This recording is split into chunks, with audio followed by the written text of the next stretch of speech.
যারা আপনার হাতের এই রান্নাটা খেয়েছে আমার মনে হয় সে আপনাকে ভুলতেই পারবে না। তারা সবসময় আপনাকে মনে করবে, কারণ দেখতে যেটা সুন্দর, খেতেও যদি সেটা সুন্দর হয় তাহলে তো একদম 16 আনাই পারফেক্ট। তো আজকে এমনই একটা গরুর মাংসের একটা ভুনা রান্না করে দেখাচ্ছি, যা দেখে এবং খেয়ে সবাই মুগ্ধ হবে। এই জন্য আমি 1 কেজি পরিমাণ হাড় চর্বি সহ গরুর মাংস নিয়ে নিয়েছি।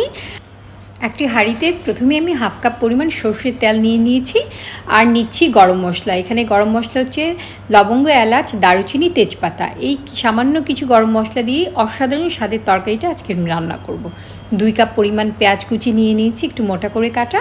কিছুটা লবণ দিয়ে একটু ভেজে নিলে দ্রুত সফট হয়ে যাবে। একটু ভেজে নিচ্ছি।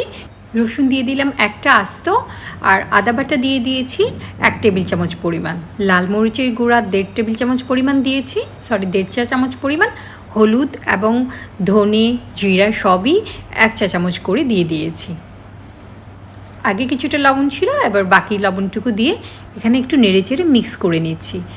কিছুটা পানি দিয়ে মিক্স করে নিয়ে এভাবে ঢেকে আমি মশলাটা কষিয়ে নেব। এতে করে মশলা যেমন ছিটে যাবে না, এমনকি খুব ভালো কষে একটা চমৎকার একটা কালার আসবে, এবং মশলার যে একটা বাজে গন্ধ সেটাও কিন্তু থাকবে না। পুরোপুরি মশলাটা কষানো হয়ে যখন তেল বেরিয়ে যাবে, এই পর্যায়ে আমি মাংসগুলো দিয়ে দিচ্ছি। এবার কিন্তু চুলার আঁচটা বেশ হাই আছে, আমি হাই হিটে এটাকে 5 মিনিট ভেজে নিব। ভালো করে ভেজে নিলে চমৎকার একটা কালার আসবে এবং মাংসের একটা ফ্লেভার বেশ ভালো হবে, একটা ভাজা ভাজা একটা ফ্লেভার আসবে। তারপর সামান্য একটু পানি দিয়ে জাস্ট চামচটা ধুয়েছি, এভাবে হ্যান্ডেল ধরে একটু নেড়ে দিচ্ছি, তারপর ঢেকে নিব। মাঝে মধ্যে ঢাকনা খুলে একটু নেড়ে চেড়ে দিব। মাংস থেকে যথেষ্ট পরিমাণ পানি আসছে, এই পানিতেই মাংসটা বেশ সেদ্ধ হয়ে যাবে। এই পর্যায়ে আমি এক্সট্রা কোনো পানি ব্যবহার করব না। এভাবে আমি মাংসটাকে ঢেকে নিয়ে কষে নিব। মাঝে মধ্যে একটু ঢাকনা খুলে দেখব। মাংসটা কিন্তু চমৎকার কষানো হয়ে গেছে, খুব সুন্দর একটা কালার এসছে, আর ফ্লেভার তো অসাধারণ। আমরা যারা বিফ খেতে পছন্দ করি তারা জানি মাংস রান্নার সময় যে ফ্লেভার, এটা তো অসাধারণ। তো আজকে আমি যেটা ইউজ করব সেটা হচ্ছে মাখনা। এটা কিন্তু বাদামের থেকেও বেশ পুষ্টিকর। আজকে আমি একটু অন্যরকম একটা লুক আনার জন্য মাখনাটা ইউজ করছি। মাখনাটা দেওয়ার পর ভালো করে এটা নেড়ে চেড়ে আবারও কিছুক্ষণ ভেজে নিতে পারি।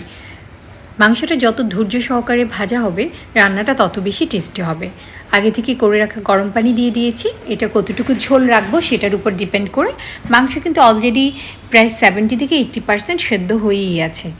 ঢাকনা দিয়ে ঢেকে এভাবে আমি রান্নাটা করে নিয়েছি। ফাইনাল লুক যেটা দাঁড়ালো, এত চমৎকার, ক্যামেরাতে যতটা এসছে আসলে তার থেকেও অনেক বেশি সুন্দর একটা লুক এসছে। ভিডিওটি ভালো লাগলে আমার চ্যানেলের সাথেই থাকবে।